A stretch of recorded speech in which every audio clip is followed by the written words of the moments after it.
नमस्कार, मैं हूं मृत्युंजय कुमार झा। आपकी खबर आपका फ़ायदा में आपका स्वागत है। मेडिकल की पढ़ाई क्या डिप्रेशन पे आई, आज का हमारा शो है। क्या मेडिकल के छात्र बेहद तनाव में रहते हैं?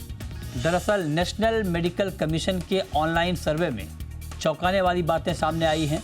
इसके मुताबिक मेडिकल यूजी के 28% और पीजी के 15% छात्र मेंटल हेल्थ की समस्या से जूझ रहे हैं। सोचिए, यूजी के 28% और पीजी के 15% छात्र मेंटल हेल्थ की प्रॉब्लम से जूझ रहे हैं। मेडिकल छात्रों में आत्महत्या की बढ़ती घटनाओं के बाद एनएमसी ने यह सर्वे कराया है।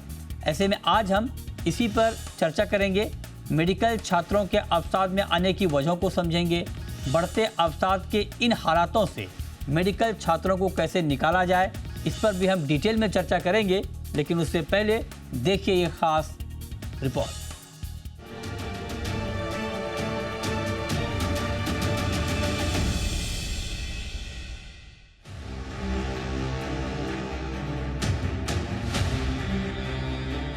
डॉक्टरी की पढ़ाई करने के बाद लोगों का इलाज करने वाले मेडिकल छात्र ही जब मेंटल हेल्थ जैसी बीमारी की चपेट में आने लगेंगे तो ये वाकई एक गंभीर चिंता की बात है। हाल के दिनों में मेडिकल छात्रों में अवसाद के मामले तेजी से बढ़े हैं। ऐसे में नेशनल मेडिकल कमीशन यानी एनएमसी ने मामले की गंभीरता को देखते हुए एक ऑनलाइन सर्वे कराया, जिसमें बेहद चौंकाने वाली बातें सामने आई हैं। सर्वे के मुताबिक मेडिकल छात्रों पर डिप्रेशन, एंजाइटी और स्ट्रेस भारी पड़ रहा है। यूजी मेडिकल के करीब 28% और पीजी मेडिकल के करीब 15% छात्रों में मेंटल हेल्थ की समस्या पाई गई। सर्वे में एक बेहद परेशान करने वाली बात सामने आई है।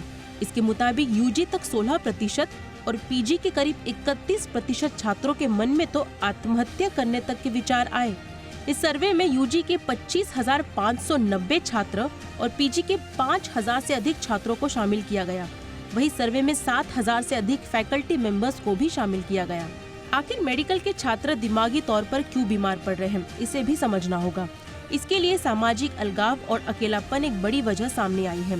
सर्वे में शामिल 35% छात्रों ने बताया कि वे हमेशा अपने को सामाजिक तौर पर कटा हुआ मानते हैं, जबकि 32% से अधिक छात्रों ने अकेलेपन की समस्या बताई।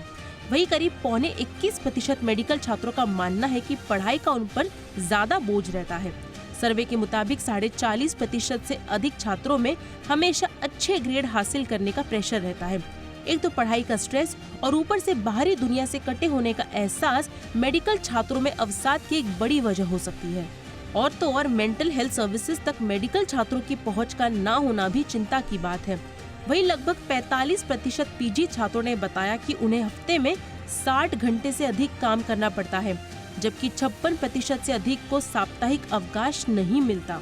ऐसे में एनएमसी के टास्क फोर्स ने अपनी ओर से कुछ जरूरी सिफारिशें की हैं, जिसके तहत एक बार 10 दिन के लिए फैमिली के पास जाने की छुट्टी के अलावा एक वीकली ऑफ होना चाहिए। सभी मेडिकल कॉलेज में काउंसलिंग सर्विस के साथ ऑनलाइन शिकायत पोर्टल शुरू करने की बात टास्क फोर्स ने कही है। नेशनल मेडिकल कमीशन के इन उपायों को अगर लागू किया गया तो मेडिकल छात्रों के अवसाद और तनाव को कम करने में काफी मदद मिलेगी। ब्यूरो रिपोर्ट, जी मीडिया। और चलिए अब चर्चा को आगे बढ़ाते हैं। और आज की चर्चा में हमारे साथ मेहमानों का एक खास पैनल है। हमारे साथ जुड़ रहे हैं डॉक्टर MC मिश्रा, पूर्व डायरेक्टर एम्स के। हमारे साथ हैं doctor Mohit Gupta, senior cardiologist GB Pant hospital के। और साथ ही हमारे साथ डॉक्टर ज्योति कपूर हैं, सीनियर साइकियाट्रिस्ट मनस्थली। आप तीनों का बहुत बहुत स्वागत है आज के इस खास शो में।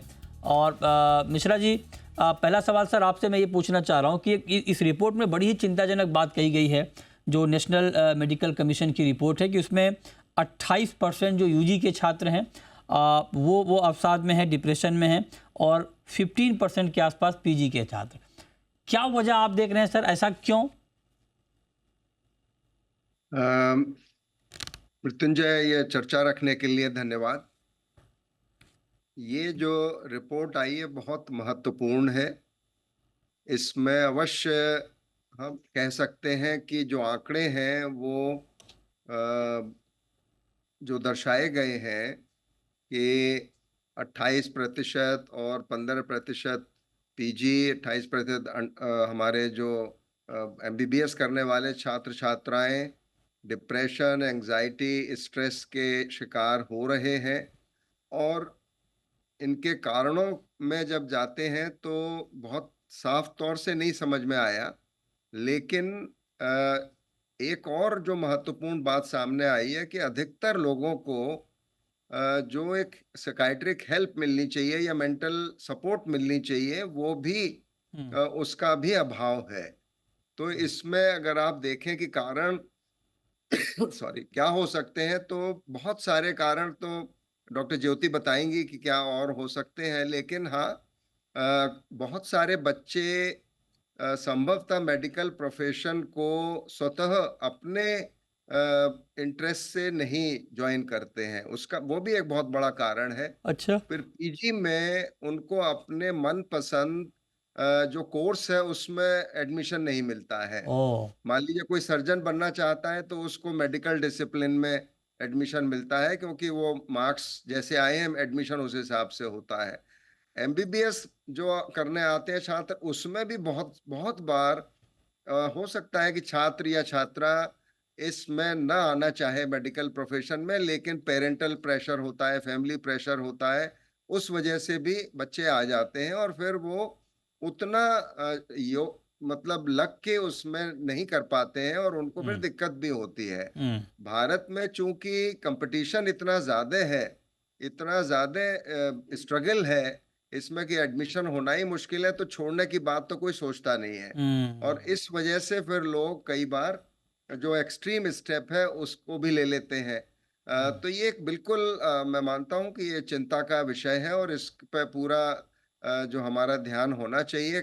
कैसे हम इनको सपोर्ट प्रोवाइड कर सकते हैं, वहाँ फैकल्टी का भी रोल होगा। और इनमें जैसे कई बच्चे का बचपन कैसा रहा है इसके बारे में भी हमें नहीं पता होता, उनके जो समाज में किस तरह की उनको अपब्रिंगिंग मिली है उसका भी पता नहीं चलता है, या इतना समय नहीं है किसी के पास लगाए। फिर कई बार एक डिस्क्रिमिनेशन जिसे हम कहते हैं कि राइट। भेदभाव भी कई प्रकार के हो जाते हैं। और उस तरह से कई गरीबी में से भी आते हैं, हम भी गरीबी में से आए। और लोग जो प्राइवेट में एडमिशन लेते हैं तो उन पे फिर एक जो कर्ज का बोझ होता है, चाहे पेरेंट्स ने ही लिया हो लेकिन बच्चे के मन में तो कहीं ना कहीं रहता है ना वो। फिर किसी की घर में मृत्यु हो गई हो, किसी के माता पिता में से कोई न रहा हो, और फिर इससे सीवियर और लॉन्ग टर्म स्ट्रेस भी हो सकते हैं। राइट। और फिर फिजिकल हेल्थ कंडीशन, फिर के बाद लोगों को ये नहीं पता पीजी करके क्या मिलेगा, जॉब मिलेगा नहीं मिलेगा, वो उसकी संख्या कम है लेकिन वो भी एक कहीं ना कहीं बैकअप उसमें लेकिन रहता है। ये जो सारी बातें हैं सर, ये बात बिल्कुल आप ठीक कह रहे हैं, लेकिन ये जो सारी बातें हैं वो बाकी की पढ़ाई पे भी लागू होती हैं, चाहे वो फाइनेंशियल स्ट्रेस हो या फैमिली का स्ट्रेस हो, तो वो बाकी पढ़ाई पर भी लागू होती हैं।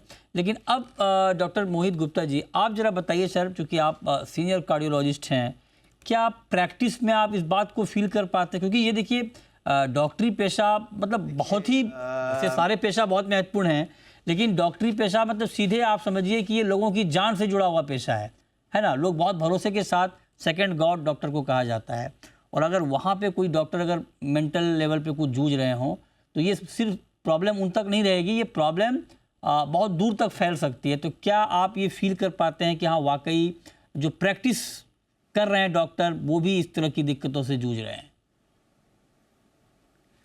मृत्युंजय जी, आपने जो आंकड़े अभी एनएमसी के बताए हैं, मैं आपको एक्चुअली बताऊं आंकड़े इससे और भी ज़्यादा सीवियर हैं।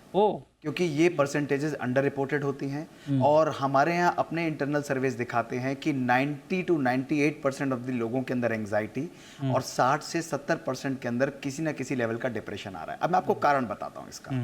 ये स्टडीज तो आज से 20 साल पहले भी थी, लेकिन आपने कभी सुना कि साइकेट्रिक काउंसलिंग की जरूरत पड़ रही है, सुसाइड्स हो रहे हैं? इसका कारण है संयम का खोना, बैलेंस का खोना।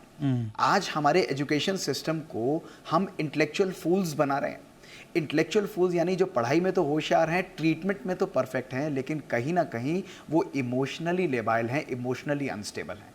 और इस इमोशनल इंस्टेबिलिटी का जो बीज पड़ता है वो हमारे परिवार से पड़ता है, हमारे संस्कारों से पड़ता है और हमारे एजुकेशन सिस्टम से पड़ता है। अब मैं आपको बताता हूँ क्यों। परिवार को लीजिए, परिवार के अंदर एक ही परिवार में अनेकों परिवार बना लिए हैं। माता पिता चाहते हैं बच्चे मेरे अनुसार हों, बच्चों का पैशन कुछ और है, यहीं पर डिस्कनेक्ट आता है। बच्चे ज़बरदस्ती डॉक्टर बनेंगे, जैसे डॉक्टर साहब ने बताया, स्ट्रेस आएगा, एन्जॉयमेंट नहीं होगा, आत्महत्या करने की सोचेंगे। दूसरा, अगर एक ही परिवार में कंपैरिजन है, कंप्लेंट्स हैं और क्रिटिसिज्म है, ये तीन चीज़ें, कंपैरिजन, कंप्लेंट और क्रिटिसिज्म है, बच्चे कभी भी खुश नहीं होंगे, एंग्जाइटी होगी, डिप्रेशन होगा, उसकी नींव पड़ जाती है, जीवन के अंदर खुशी का जो आनंद का जो संस्कार है वो समाप्त हो जाता है और वो प्रेशर के कारण परफॉर्म करते हैं। अब चलिए समझ रट के उसने एग्ज़ाम क्लियर भी कर लिया, पुराने एक्सपीरियंसेस भी हैं, कॉलेज के अंदर आया, कॉलेज में हमको डे 1 पर बता दिया जाता है अपनी लाइफ से कि भैया परसेंटेज लाने हैं, टॉप लेना है, टॉप 10 के अंदर रहना है। हर कोई कहता है भाई टॉपर है, टॉपर है। ऐसा नहीं है। आज ये सपना ज़रूरी है बच्चों को भी, सब लोगों को भी, कि केवल परसेंटेजेस ही हमारी सक्सेस को डिटरमिन नहीं करते। आज ये बच्चे जो कि हील करेंगे, आप देखिए ना मृत्युंजय जी, अगर आप किसी डॉक्टर के पास जाएंगे तो हम क्या कहते हैं, इस डॉक्टर से बात करके मेरी आधी बीमारी दूर हो जाती है। यानी वो सुकून से बात करता है, प्यार से बात करता है। जब वो सुकून और प्यार उसके मन में नहीं होगा तो वो मरीजों को कहाँ से देगा। आज केवल हम लोग इंटेलेक्चुअली दवाई परफेक्ट लिखते हैं, डायग्नोसिस परफेक्ट करते हैं, लेकिन मरीजों को क्यों बीमारी है, स्वयं को क्यों है।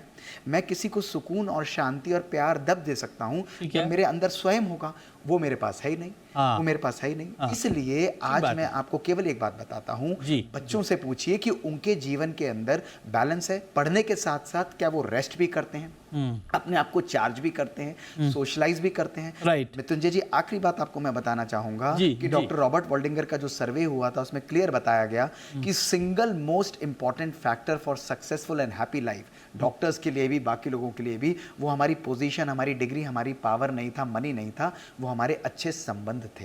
और संबंध स्वयं के साथ, हमारे ऑर्गेनाइजेशंस में, हमारे टीचर्स के साथ, हमारे कोलीग्स के साथ, और ये तब हो सकता है जब हमारा इमोशनल एक दूसरे के साथ कनेक्ट होगा। और यही मेजर कारण है, ये बहुत ज़रूरी है सर। ये बात जो आपने कही कि इमोशनल कनेक्ट होना बहुत ज़रूरी है, उसको और डिटेल में ज्योति मैडम बताएंगी ठीक से, क्योंकि आप साइकियाट्रिस्ट हैं मैम। आप जरा बताइए कि इसके पीछे की साइकोलॉजी है क्या। एक तो कॉमन फैक्टर होता है कि फैमिली का स्ट्रेस, फाइनेंशियल स्ट्रेस या करियर को लेकर चिंता, ये तो कॉमन सारे एजुकेशन में है।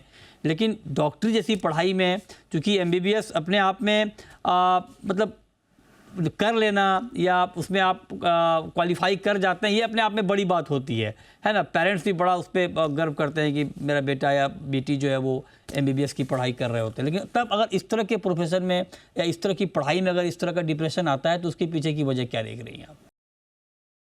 राइट मृत्युंजय, और जैसे आपने कहा कुछ तो जनरल फैक्टर्स हैं जो अभी डॉक्टर्स ने हमारे सामने बताए हैं, बट जो स्पेसिफिक फैक्टर्स हैं अगर हम इस प्रोफेशन की बात करें तो वो बहुत महत्वपूर्ण है, क्योंकि ये रिसर्च जो है ये सदियों से आई मीन काफ़ी हंड्रेड्स ऑफ इयर्स की है, जिसमें ये देखा गया कि ओवरऑल स्ट्रेस लेवल डॉक्टर्स में ज़्यादा होता है। अब स्ट्रेस क्या है, तनाव क्या है? जब आपको किसी ऐसी चीज से जूझना होता है जो आपको या किसी को, आपके आसपास को नुकसान पहुंचा सकता है, तो वो स्ट्रेस पैदा करता है।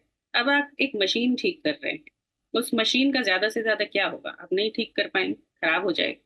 लेकिन जब आप एक इंसान की बात कर रहे हैं, जब आप एक इंसान को ट्रीट कर रहे हैं, तो आपका जो रिस्पॉन्सिबिलिटी है, लेवल ऑफ रिस्पॉन्सिबिलिटी है, वो बहुत हाई लेवल पे पहुंच जाता है और एक अंदर से सेल्फ डाउट क्रिएट होने लगता है कि मैं सही कर रहा हूँ, नहीं कर रहा हूँ।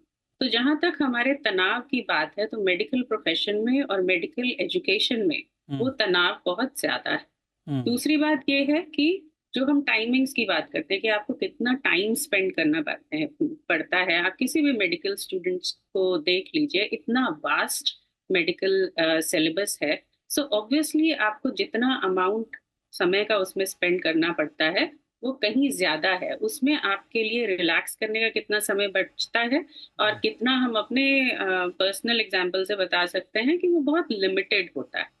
थर्ड बात ये होती है कि किसी भी हेल्थ को मेंटेन करने के लिए जो 3 बेसिक चीजों की जरूरत होती है वो इम्बैलेंस हो जाती हैं जब आपका मकसद या फोकस सिर्फ एक चीज पे रह जाता है, that is proper sleep, proper exercise and proper diet, जो कि बहुत सफर करती है उन स्टूडेंट्स की लाइफ में जो कि इस तरह की एजुकेशन सिस्टम में होते हैं जहाँ पे पढ़ाई पे तो बहुत जोर होता है लेकिन बाकी चीजों पे जोर नहीं होता है। तो वाइल स्कूल में हम ये चीज़ों को इनकॉर्पोरेट करने की कोशिश करते हैं, लेकिन जहाँ एक्स्ट्रा करिकुलर एक्टिविटीज़ की बात होती है, वो मेडिकल कॉलेजेस में बहुत लिमिटेड होती है। Most right. मेडिकल स्टूडेंट्स जानते हैं कि साल में एक बार जब उनका फेस्टिवल होता है, हम्म। तब शायद वो कुछ करते हैं, अदरवाइज़ वो नहीं करते हैं। ओके। इस सब का सीधा-सीधा प्रभाव ये पड़ रहा होता है कि आपके जो वल्नरेबिलिटीज़ हैं, मतलब तनाव सहने की जो क्षमता है, वो धीरे-धीरे घटती चली जा रही है। राइट। दूसरी इम्पोर्टेंट बात है सपोर्ट सिस्टम।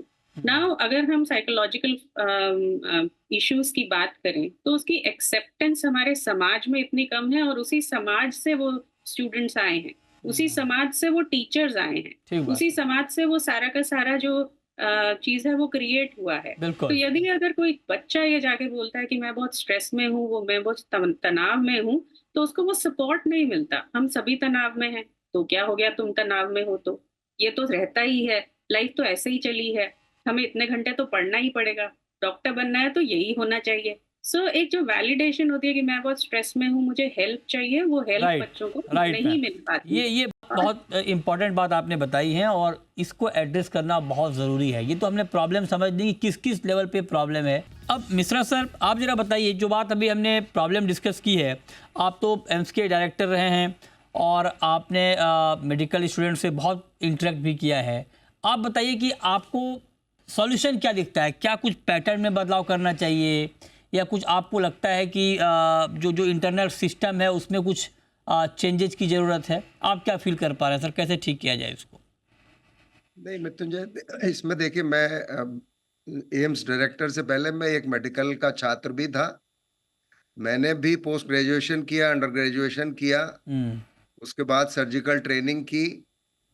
और ये जो सारे विषय आ रहे हैं कि आज वर्किंग आवर्स इतने हैं और खाने का ये है, अब तो चीजें बहुत बेहतर हुई हैं हमारे समय के मुकाबले अभी। और इसमें किसी छात्र को या छात्रा को डिप्रेशन हो, एंजाइटी थोड़ी बहुत हो सकती है, स्ट्रेस हो सकता है काम का कि भाई मुझे समय पे पहुंचना है, या कोई टास्क दिया गया है उसको पूरा करना है।